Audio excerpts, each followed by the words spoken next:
अस्सलाम वालेकुम, आप देख रहे हैं प्रोग्राम लाइव विद मुजाहिद और मैं हूं आपका मेज़बान साजिद हसन। मुजाहिद बरेली साहब इंडिया गए हुए हैं एससीओ कॉन्फ्रेंस के इनेकाद के लिए। उनकी गैर मौजूदगी में प्रोग्राम करने की जिम्मेदारी मेरी है।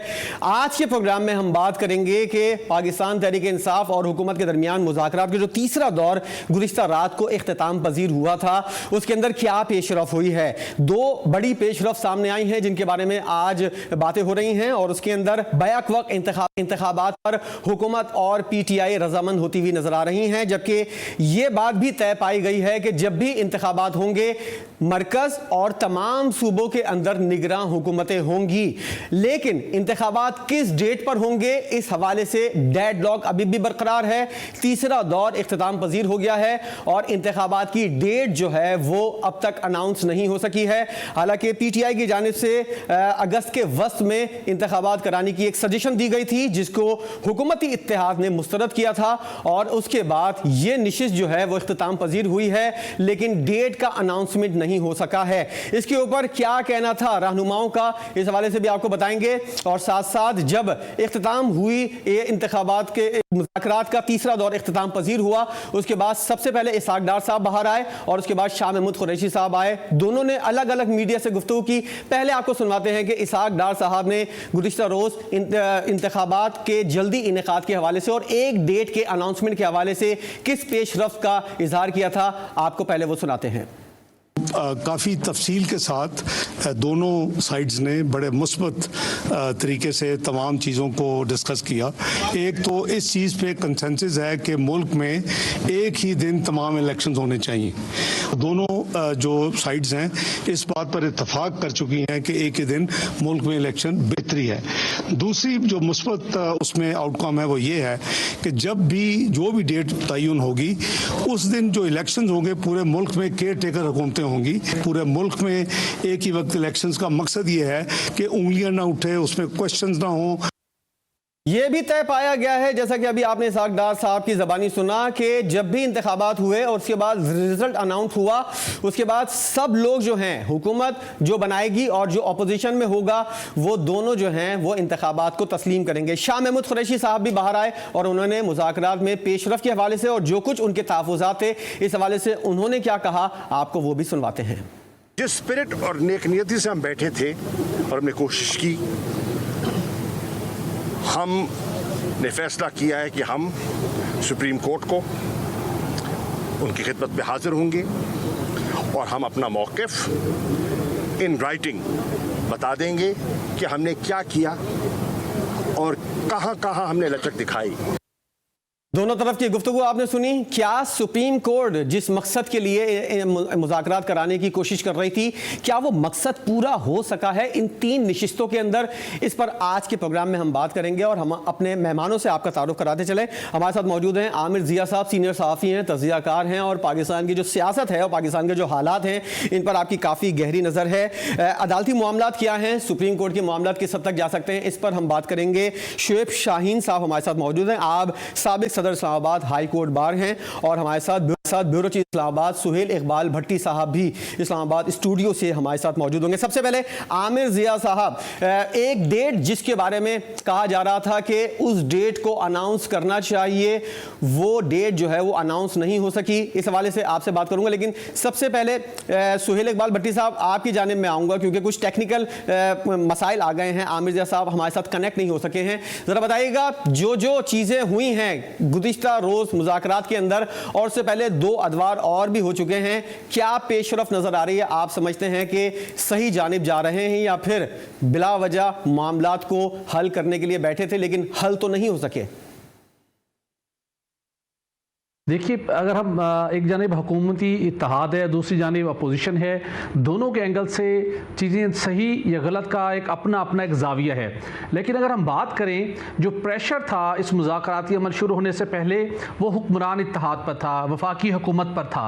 लेकिन जब सुप्रीम कोर्ट ऑफ पाकिस्तान ने ये एक रास्ता दिया कि आप मुज़ाकरात कीजिए, वहाँ से लगा और कुछ बड़ों की मुलाकात हुई, बैक डोर भी कुछ मीटिंग्स हुई, तो वहाँ पर लग ये रहा था कि कुछ ना कुछ मामला फहमी ज़रूर हुई है है और दरमियानी रास्ता निकालने की कोशिशें हो रही हैं।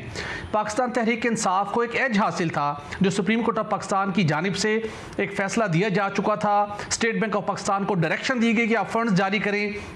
14 मई की तारीख भी मुकर्रर हो गई, लेकिन हुकूमत उस वक्त काफ़ी प्रेशर में थी और बहुत से मुबस्सरीन इस बात की निशानदही करते हुए हमें दिखाई दे रहे थे कि अभी प्राइम मिनिस्टर को शोकाज नाहली से प्रोसीडिंग शुरू करने के लिए शोकाज नोटिस अभी जारी हुआ कि हुआ, और तमाम निगाहें वहाँ जमी हुई थी। और हमने देखा कि हुक्मरान इत्तेहाद पार्लियामेंट हाउस के अंदर इकट्ठे होकर बैठ गए। सुप्रीम कोर्ट ने एक दरमियान का रास्ता दिया, मुज़ाकराती अमल शुरू हुआ। तो मेरे ख्याल में वो प्रेशर जो प्राइम मिनिस्टर शहबाज शरीफ साहब पर था, जो वफाकी हुकूमत पर था, वो प्रेशर अब काफ़ी हद तक डाइल्यूट हो चुका है। वो एक नुक्ता है जो कि आज सुप्रीम कोर्ट ऑफ पाकिस्तान में इस मुज़ाकराती अमल से मुतल्लिक पाकिस्तान तहरीक इंसाफ की जानिब से जो रिपोर्ट सबमिट की गई है, उसका एक पॉइंट वफाकी हुकूमत को मेरे ख्याल में आने वाले दिनों में काफ़ी फेवर करेगा। पहली बात तो यह है कि जो पहले हर दूसरे तीसरे दिन समाअत हो रही थी, वो सिलसिला इस वक्त मुनक़ता हुआ है। इस केस की समाअत, आखिरी समाअत पर इसकी कोई तारीख मुकर्रर नहीं हुई थी। ये गैर मुइना मुद्दत तक के लिए केस मुलतवी हुआ था। अगरचे चीफ जस्टिस पाकिस्तान किसी भी वक्त इसको लगा सकते हैं, लेकिन जो उन्होंने ये कहा कि अपोजिशन और हुकूमत के मबैन इस बात के ऊपर क्लैरिटी है या इत्तफाक है कि इलेक्शन पूरे मुल्क में एक दिन में होने चाहिए, ये अपोजिशन जमात कह रही है। उसका ये पहले इत्तफाक नहीं था, अब ये इत्तफाक आया। ये बात उन्होंने अपनी रिपोर्ट में मेंशन की है। मेरा ये ख्याल है इस पॉइंट के ऊपर वफाकी हुकूमत को और प्राइम मिनिस्टर को बिलखसूस काफी एडवांटेज हासिल होगा जब भी सुप्रीम कोर्ट काफी एडवांटेज हासिल होगा। मैं यहाँ रोकूंगा आपको। सोहेल इकबाल भट्टी साहब, आपने जो अहम बात की है वो ये है कि शहबाज शरीफ साहब के ऊपर अब प्रेशर नहीं है। आमिर जिया साहब, जरा ये फरमाइएगा, जिस मकसद के लिए सुप्रीम कोर्ट ने मुज़ाकरात का कहा था, आप समझते हैं कि वो मकसद पूरा होता हुआ नजर आ रहा है? और जैसे कि भट्टी साहब ने ये वाली बात की कि अब शहबाज शरीफ पर वाला प्रेशर नहीं है जैसा पहले था, नाअहली की तलवार जो है उनके ऊपर अब नहीं लटक रही, आप भी इस बात से मुत्तफिक हैं? ये बयानिया यकीनन हुकूमत बनाने की कोशिश करेगी, लेकिन अगर बहुत कुछ डिपेंड करता है कि पीटीआई क्या रद्द-ए-अमल देती है। पीटीआई ने लचक का मुजाहरा इसलिए किया था या किया, तो समझते हैं कि जी इंतखाबात जो अगर एक दिन में हो रहे हैं तो उसकी जल्द तारीख का ऐलान भी होगा, लेकिन क्योंकि तारीख नहीं मिली तो अब देखना है कि पीटीआई कल जो इजलास करती है उसमें क्या फैसला करता है। अगर फर्ज करें वो एहतजाज की बात करते हैं, सड़कों पर आने की बात करते हैं, इसका मतलब है कि पाकिस्तान में मसला बढ़ रहा होगा। यकीनन जो हुकूमत के स्पिन डॉक्टर्स हैं सहाफियों में या उनके जो और लोग स्पोक्समैन हैं, वो ये बात यकीनन करेंगे कि जनाब ये जो हम लोग ने तो बात मान ली थी, इत्तेफाक राय हो गया था। लेकिन मैं समझता हूँ कि पीटीआई ने तो कंसीड किया, हुकूमत ने कुछ कंसीड नहीं किया है। और इससे एक और बात का पता चलता है कि इस वक्त अगर वो जो कहते हैं ना कि रियासत मजबूत होती है और अगर हुकूमत के साथ इदारे खड़े हो जाएं तो फिर वो किसी को भी कॉर्नर में ले जा सकते हैं, आप उसके ऊपर जो है घेरा तंग कर सकते हैं। तो पीटीआई जो है इस वक्त काफी जो है बैकफुट पे गई है। इसके बाद अब देखते हैं कि वो फ्रंट फुट पे आने के लिए क्या करते हैं। उनके पास अब एक ही रास्ता है कि वो एहतजाज की तरफ जाएं या वो जाके पहले सुप्रीम कोर्ट में कहें कि जी हमारा मुआहिदा नहीं हो सका, हमारी अंडरस्टैंडिंग नहीं हो सकी। तो हमें इंतजार है कि पीटीआई का क्या रद्द-ए-अमल आता है। तो यकीनन पहले में उन्होंने कहा कि जी हमारा कुछ चीजों पर इत्तेफाक राय हो गया, लेकिन बुनियादी चीज पे तो नहीं हुआ, क्योंकि जो उनके मुतालबात थे कि जी बजट वो चाहते थे कि ये मौजूदा हुकूमत पेश ना करे या जल्दी इलेक्शन की डेट मिल जाए, ऐसा कुछ नहीं होने जा रहा। और अब तो मुझे खदशा ये है कि अक्टूबर भी देखेंगे तो इस वक्त जो है यकीनन, जैसे कि भी आपके दोस्त फरमा रहे थे मुझसे पहले जो मुकर बात करने वाले एनालिस्ट थे, कि उन्होंने सही कहा कि हुकूमत का बयानिया यकीनन मजबूत हुआ है और अब बॉल जो है अब दोबारा पीटीआई के कोर्ट में को किस तरह से खेलते हैं। जी साजिद, और जो प्रेशर जो कम हुआ है शहबाज शरीफ साहब के साथ ऊपर से, आप इस बात से मुत्तफिक हैं? नहीं, प्रेशर किसी पे कम नहीं हुआ। अच्छा। मैं नहीं समझता कि प्रेशर कम हुआ। उसकी वजह ये है साजिद कि कंट्रडिक्शन तो वैसे ही बरकरार है। इस वक्त जो मुल्क की सूरत हाल है उसमें जो मतलब माशी सूरत हाल है, डिलीवर नहीं कर पा रहे हुकूमत, अनसर्टेनिटी है। अगर पीटीआई एहतजाज पे जाती है या वही पोस्टर रखती है शोर मचाने का, ठीक है कि सुप्रीम कोर्ट, मुझे नहीं पता वो क्या किस तरह से इस चीज को देखती है। फिर हमें ये भी देखना है कि जितनी तौहीन कर चुके हैं सुप्रीम कोर्ट की, कि सुप्रीम कोर्ट खुद क्या करती है। एक वो प्रेशर है इन पर कि तौहीन अदालत तो अपनी जगह हुई है ना पार्लियामेंट में, और ऐसे ऐसे रखी गुफ्तगू उनके मुताल्लिक की गई है चीफ जस्टिस और दीगर जजेस के हवाले से, तो उसके ऊपर तो कोई ना कोई रद्द-ए-अमल आना चाहिए। अगर नहीं आता तो फिर तो सुप्रीम कोर्ट की खुद अंडरमाइन हो रही होगी अपने आप को। तो वो प्रेशर इन पे बरकरार है और वो देखना होगा कि अब किस तरह से चीज को डील करते हैं। जी शुएब शाहीन साहब, बॉल अब सुप्रीम कोर्ट के कोर्ट में है और सुप्रीम कोर्ट की जानिब से पहले कहा गया था कि मई के अंदर 14 मई के अंदर इंतखाबात हों। ये इंतखाबात भी होते हुए नजर नहीं आ रहे और ये मामला जिस डेडलॉक की अब हम बात कर रहे हैं, डेट का अनाउंसमेंट ना होना कितना तशवीशनाक है सुप्रीम कोर्ट के लिए, और आगे क्या कुछ, अब बॉल अगर सुप्रीम कोर्ट के पास है तो सुप्रीम कोर्ट के पास क्या क्या ऑप्शन हैं आगे करने के लिए, ज़रा इस हवाले से सूरत हाल को वाज़ेह कीजिएगा। देखिए 14 मई का इलेक्शंस अभी भी बहरहाल बज़ाहिर तो वाकई क्योंकि टाइम इतना गुजर गया है और नज़र नहीं आ रहा कि 14 मई को इलेक्शंस हो जाएंगे, क्योंकि ना तो अभी तक फंड्स मिले हैं, ना ही अभी डिफेंस मिनिस्ट्री ने कोई ऐसा कोई लाहेमल बना के दिया है कि जिसमें उनकी तरफ से कोई नफरी देने वाली जो बात थी। तो नेचुरली एक बात तो सामने नज़र आ रही है जिसका इम्कान है कि शायद ये ऐसे ही हो, लेकिन उसके साथ अगर हम इस बात को भी मद्देनज़र रखें कि सुप्रीम कोर्ट के पास अभी भी ऑप्शंस जो अवेलेबल हैं, एक तो सीधा सीधा ऑप्शन ये अवेलेबल है कि वो सुप्रीम कोर्ट ये कहे कि हम इसमें पीछे हट गए, हमने फैसला दे दिया इनके मुताबिक, रियासत ने उस फैसले को तस्लीम नहीं किया, पार्लियामान ने उसको तस्लीम नहीं किया, लिहाजा हम उसको एग्जीक्यूट नहीं करा सकते। मेरा नहीं ख्याल कि सुप्रीम कोर्ट ऑफ पाकिस्तान इस तरह की कोई बात करेगा, क्योंकि अगर इस तरह की बात वो करते हैं तो उसका नुकसान जो है वो सामने नज़र आ रहा है, वो होगा मिसट्रस्ट, पब्लिक एट लार्ज का मिसट्रस्ट, कि एक गरीब आदमी या किसी आम आदमी का अगर कोई फैसला हो वो तो आप 1 घंटे के अंदर उसको इम्प्लीमेंट करा लें, वेयरएज अगर किसी बड़े आदमी का या ताकतवर तबके और हल्कों का मामला हो तो उसको आप एग्जीक्यूट कराने और इम्प्लीमेंट कराने के लिए आपके पास कोई मशीनरी अवेलेबल ना हो। तो लिहाजा ये तो बाजार ऑप्शन जो है वो काबिल अमल नहीं लगता। दूसरा ऑप्शन है कि इस जजमेंट को इम्प्लीमेंट करते हुए 14 मई को इलेक्शंस कराएं। उसके लिए 2 ऑप्शन हो सकते हैं। एक ही है कि जो फंड्स इनके पास डैम फंड्स की सूरत में पैसे पड़े हुए हैं, या जो गवर्नमेंट ने वो जो गवर्नमेंट के पैसे पड़े हुए हैं, जो बहरिया टाउन पे जुर्माना लगाया था वो पैसे भी पड़े हुए हैं, सुप्रीम कोर्ट आज खुद रिलीज कर दे उन पेमेंट को जो कि गवर्नमेंट को ही देने हैं, तो उनको फौरी तौर पर ये भी कॉन्स्टिट्यूशनल ऑब्लिगेशन है, और साथ ही ये डायरेक्शन दे कि 14 को ही इलेक्शंस होंगे और इसके लिए किसी किस्म की कोई जो ले तो लाल है उस पर काम नहीं लिया जाएगा। नेक्स्ट उनके पास ऑप्शन ये है कि इलेक्शन कमीशन ने जो रिव्यू पिटीशन फाइल कर दी है उस रिव्यू को सामने रखते हुए गो के जो इलेक्शन कमीशन को रिव्यू में जो ग्राउंड्स देनी चाहिए थी वो ये देनी चाहिए थी कि जनाब हमें फंड्स नहीं मिले, हमें वज़ारत दिफा की तरफ से कोई प्लान नहीं मिला नफरी देने का, तो फॉर दैट पर्पज हम नहीं करा सकते। उन्होंने जो कहा है, उन्होंने ये नहीं कहा, उन्होंने कहा है जी हम कराना ही नहीं चाहते, हम एक ही दफा इलेक्शन कराएंगे, और दूसरा आपको सुप्रीम कोर्ट को ये पावर ही नहीं है कि वो डेट दे सके। तो इसका मतलब है उन्होंने भी ऐसी रीजन दिए हैं जो कि ना सिर्फ अनकॉन्स्टिट्यूशनल है, इलीगल है, बल्कि वो कंटेम्प्ट ऑफ कोर्ट के मुताबिक है। ये एक ऑप्शन सुप्रीम कोर्ट इस्तेमाल कर सकती है। और नेक्स्ट ऑप्शन जो है वो ये हो सकती है कि सुप्रीम कोर्ट ये कहे कि जनाब अब तो ये 14 मई को तो इलेक्शन नहीं हो रहा, अब हम देखेंगे कि नेक्स्ट डेट क्या देनी है, लेकिन उस डेट से पहले हमारे पास एक ही ऑप्शन बचा है, वो ऑप्शन उनके पास होगा कि वो कंटेम्प्ट ऑफ कोर्ट की प्रोसीडिंग्स की तरफ जाएं।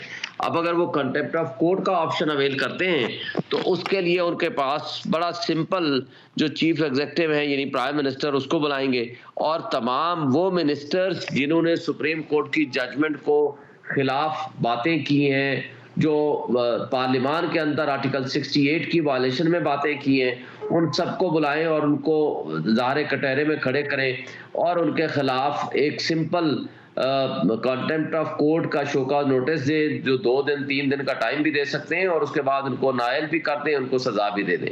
और उसका एक ऑप्शन और भी हो सकता है, वो ये हो सकता है कि अगर उनको नायल डिक्लेयर कर दिया गया तो फिर इनको 172 की वो तादाद पूरी करनी भी मुश्किल हो जाएगी, फिर प्रेसिडेंट ऑफ पाकिस्तान एतमाद का वोट लेने का भी कह सकते हैं प्राइम मिनिस्टर को। और ज़ाहिर अगर जो भी शख्स 172 वोट नहीं ले सकेगा क्योंकि वो पूरी तादाद ही नहीं होगी, तो क्योंकि वो जो हार्स रेटिंग की वो 63A की जजमेंट है उसके जरिए राजा रियाज वगैरह के जो 20 वोट हैं वो तो वोट दे नहीं सकेंगे।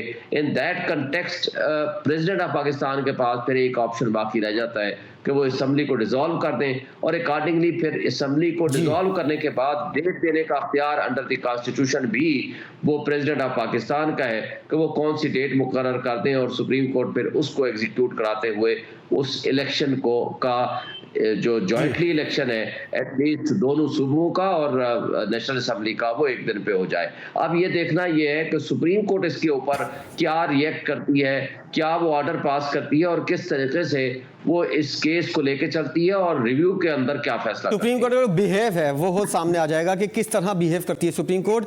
आमिर जिया साहब, जिस तरह बजट के लिए अभी मामला जो है वो तय नहीं हुए हैं, IMF से मुआहदा नहीं हो पाया है, बजट कैसे पेश होगा, कौन बनाएगा बजट, कितना बजट रखना है, कितना बजट पेश हो सकता है, इस हवाले से भी बातें हो रही हैं और ना कोई खिस्त आई IMF की।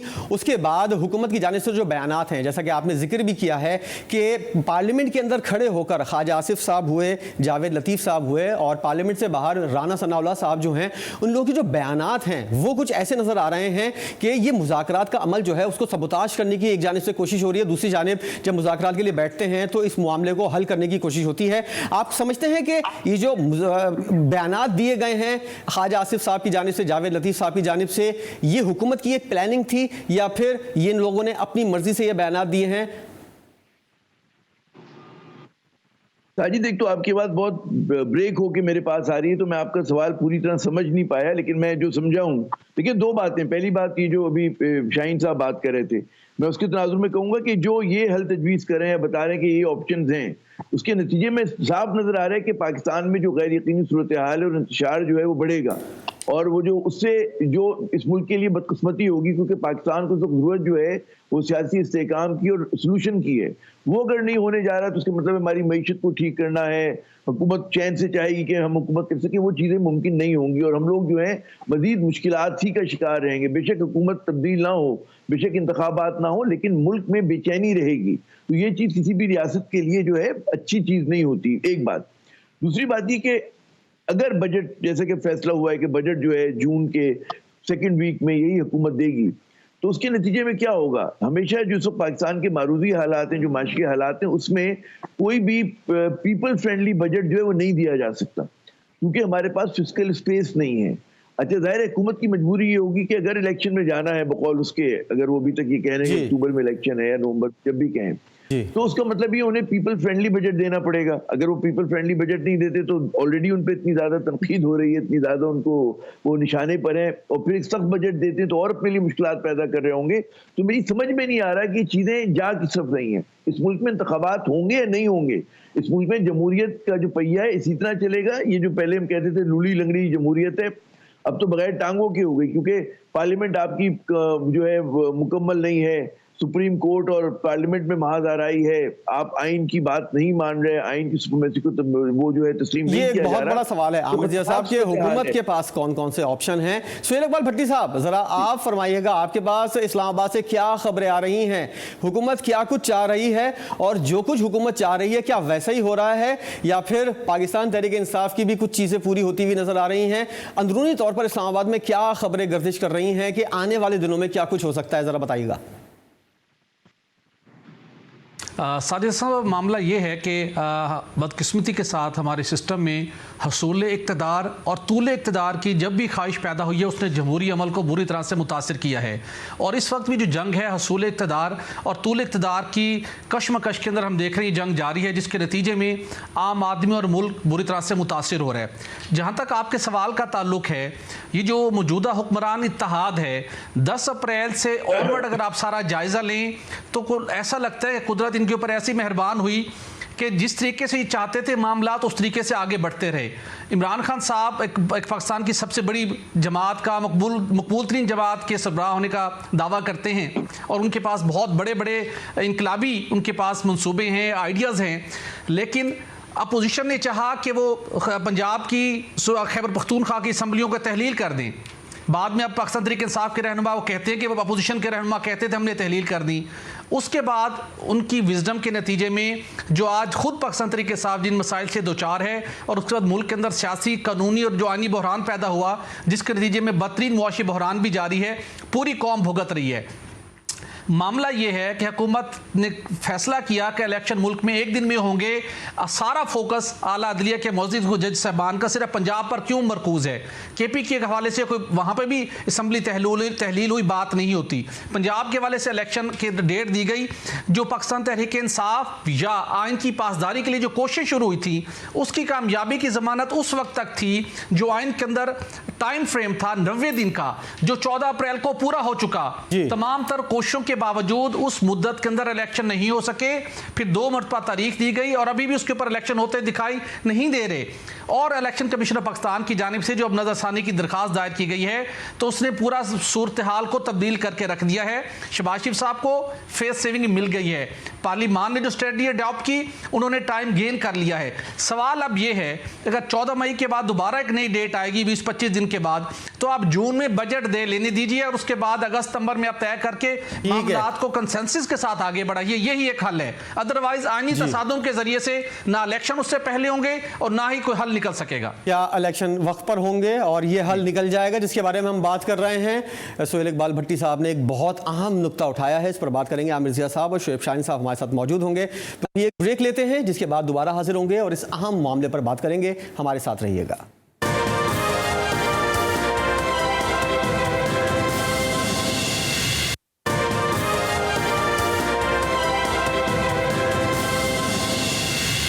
Welcome back. प्रोग्राम में एक बार फिर खुशामदीद। और एक खबर आई है सामने कि इलेक्शन की तारीख पर इत्तेफाक तो नहीं हो सका है। अब इलेक्शन एक्शन ले PTI ने सुप्रीम कोर्ट में रिपोर्ट जमा करवा दी है।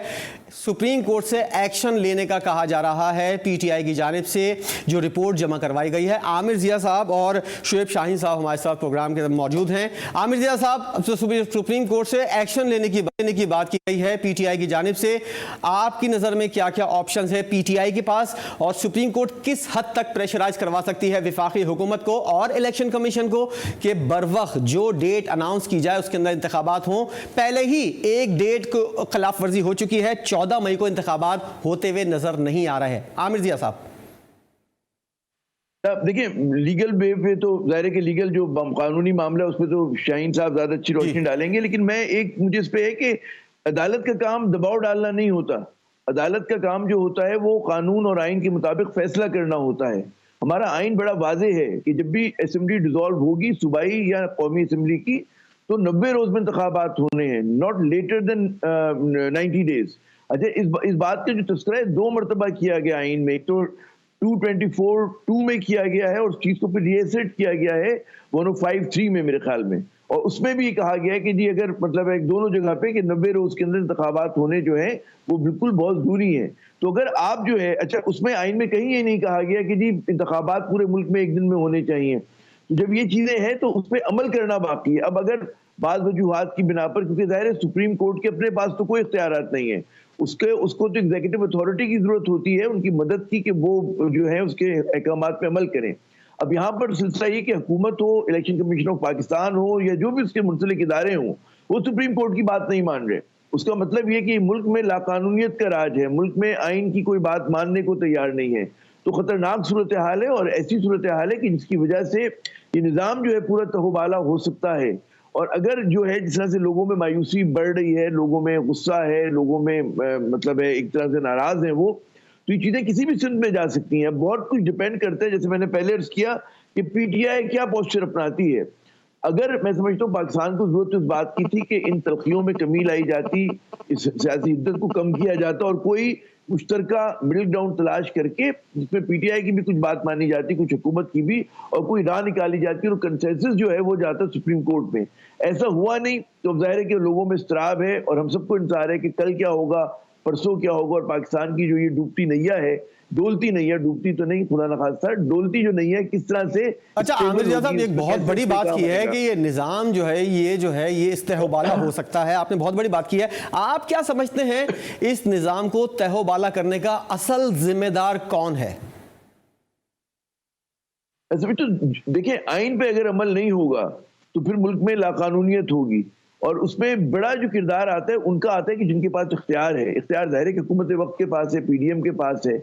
PDM जो है लैतुलाल से काम ले रही है, वो इंतखाबात के लिए तैयार नहीं हो रहे, और वो बल्कि इस हद तक जा रहे हैं कि आप जो है बाकायदा अदलिया से महाजराई कर रहे हैं। तो ये तो बड़ी वही वाली सूरत हाल है जो 1997 में हुई थी कि जब वो चीफ जस्टिस साबिक जो होते थे सजाद शाह साहब, उनकी कोर्ट पे हमला हुआ था, नून लीग ने करवाया था। उसी अगर आप ड्रामे को किसी और पैराए में आज के हालात में दोहराना चाहते हैं और आप चाहते हैं कि जी बंदियाल साहब जो हैं चीफ जस्टिस जो हैं उनको हम मतलब है उनको वो हुकूमत की इशारों पे नाचिए, तो ऐसे तो इंसाफ नहीं होता। और फिर जिस तरह से हम देखते हैं कि हुकूमत ने न सिर्फ ये कि तौहीन अदालत की है, तौहीन चीफ जस्टिस की है, उसके साथ साथ इन्होंने बदनीयती पे मबनी जो है कानून साजी कर रहे हैं। वो कानून साजी क्या है हमें पता है कि चाहे वो नैब लॉज हों, चाहे वो अभी इसकी सुप्रीम कोर्ट के इख्तियारात महदूद करने की, चीफ जस्टिस के इख्तियारात महदूद करने की बात हो, दोनों जगह के ऊपर जो है उसकी बदनीयती यहाँ है। और एक नामुकम्मल कौमी असेंबली के अंदर इस तरह की जब चीजें होंगी तो इंतशार ही पैदा होगा। जी और आमिर साहब, ये जो सजेशन पेश की गई है शुएब शाहीन साहब की तरफ से कि सुप्रीम कोर्ट खुद ही इस बारे में पैसों का इंतजाम कर सकती है, बहरिया टाउन वाले पैसों की तरफ उन्होंने इशारा किया, और दीगर जगह से भी जराए से पैसे इकट्ठे कर कर इंतखाबात के इनेकाद में सुप्रीम कोर्ट पहल कर सकती है, अपने तौर पर पैसों का जो मुतालबा है उसको पूरा कर सकती है, इलेक्शन कमीशन को दे सकती है। ये कितना काबिल अमल? जी, सुप्रीम कोर्ट का जो काम है वो फैसला करना है, उसका काम उसको एग्जीक्यूट, उस पर अमल दरामद कराना नहीं होता। ये बिल्कुल हमें वाज़ेह होना चाहिए। तो उसने तो अगर फैसला कर दिया उसकी बात हुकूमत अदूली हो रही है तो ये बड़ा एक सीरियस मामला है। तो मुझे नहीं लगता, मैं जो वही अर्ज कर रहा हूँ कि इस मुल्क को इस्तेकाम की जरूरत है और हम लोग जो है महाज़ाराई बढ़ा रहे हैं। अगर सुप्रीम कोर्ट ये रास्ता लेती है तो मज़ीद टकराव होगा। ये जो पार्लियामेंट है वो पता नहीं किस हद तक चली जाए, कल को हमला कर दे जाकर, कल कोई मतलब है मैं एक दो प्रोग्राम में मैंने पहले भी तस्करा किया कि चौधरी शहाद की किताब में बड़ा बरमला लिखा हुआ है। सच तो ये है कि जी नवाज शरीफ साहब का जब क्राइसिस चल रहा था 97 में सुप्रीम कोर्ट से, तो उन्होंने कहा कि जी किसी तरह से कोई तरकीब करें कि पार्लियामेंट में चीफ जस्टिस को बुलाकर किसी कमेटी में जलील किया जाए। आमिर साहब, ये जो पार्लियामेंट के अंदर तकरीरें हो रही हैं, आपको लगता है कि प्री प्लान है? क्योंकि हमने देखा कि मियां जावेद लतीफ़ साहब, ख्वाजा आसिफ साहब गुज़िश्ता रोज़ तकरीरें कर रहे थे, मरियम नवाज साहबा की तकरीरें जो हैं, आपको लगता है कि हुकूमत जो है प्री प्लान तरीके से ये सारी चीज़ें अदलिया को प्रेशराइज करने के लिए कर रही है? जाहिर तो बिल्कुल सामने की बात है ना कि मनसूबाबंदी के तहत ही हो रही हैं चीज़ें, खुद ब खुद तो नहीं होती। वो जो मैं आपको वाक़या बता रहा था कि नवाज शरीफ साहब ने कहा कि जनाब किसी तरह हम जलील करते हैं इनको बुला के ना, तो उस पर गौर अयूब हुआ करते थे उस जमाने में स्पीकर। उन्होंने कहा साहब मुमकिन नहीं है। तो फिर उन्होंने गाड़ी में बिठाया नवाज शरीफ साहब ने, उन्होंने कहा कि जी चलें किसी तरह से इनको एक रात के लिए जेल में डलवा देते हैं। उस पर गौर अयूब ने कहा कि खुदा का नाम लें, ऐसा अगर करेंगे तो पूरी हमारी इमारत जो है बिल्कुल ढेर हो जाएगी हमारे यहाँ, तो ये चीजें नहीं मुमकिन है। तो मैं बता रहा हूँ ये जो ख्वाहिश है ना अदालत की तौहीन करने की, उसको गिराने की, उनको अभी भी देखिए यही कहते हैं ना कि बुला लेंगे 3 लोगों को और हम उनको ये कर देंगे और फला कर देंगे। तो ये ख्वाहिश तो इनकी बड़ी पुरानी है नून लीग की, बड़ी पुरानी ख्वाहिश है, और उसके बाद इस ख्वाहिश को अपनी जामा भी बड़ा अरसे तक पहनाते भी रहे हैं और इस बार भी पहनाने की कोशिश हो रही है। मैं शुक्रिया अदा करना चाहता हूं जिया साहब का और शुएब शाहीन साहब का, जिन्होंने अदालती उमूर के हवाले से और कानूनी पहलू हैं इस हवाले से उन्होंने हमारी रहनुमाई फरमाई। प्रोग्राम में अभी ब्रेक लेंगे। SCO कॉन्फ्रेंस के लिए मुजाहिद बरेलवी साहब जो हैं वो भारत रवाना हो चुके हैं। क्या कोई पाक भारत ताल्लुकात में कोई सा नया मोड़ सामने आ सकता है? मुजाहिद बरेलवी साहब हमारे साथ मौजूद होंगे और उनसे जानने की कोशिश करेंगे कि क्या ब्रेक थ्रू हो सकता है SCO कॉन्फ्रेंस में। एक ब्रेक लेंगे जिसके बाद हाजिर होंगे। मुजाहिद साहब हमारे साथ मौजूद होंगे, हमारे साथ रहिएगा।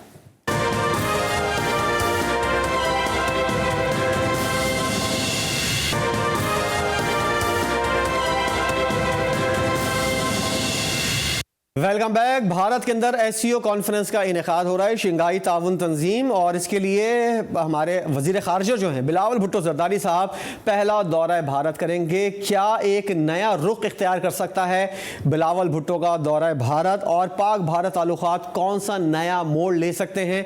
इस हवाले से मुजाहिद बरेलवी साहब हमारे साथ मौजूद हैं और उनसे बात करेंगे कि किस जानिब ये ताल्लुकात जा रहे हैं, कौन सा बड़ा ब्रेक थ्रू आ सकता है। मुजाहिद साहब जरा बताइएगा, SCO कॉन्फ्रेंस जो है कितनी आप समझते हैं कि बर्फ पिघलाने के लिए बड़ी एक कोशिश हो सकती है, और क्या पाक भारत वज़ीर खारजा जो हैं वो गोवा के अंदर मुलाकात कर सकते हैं? कितनी असरअंदाज हो सकती है ये कॉन्फ्रेंस जो है पाक भारत ताल्लुकात के हवाले से? जरा इस हवाले से रोशनी डालिएगा मुजाहिद साहब।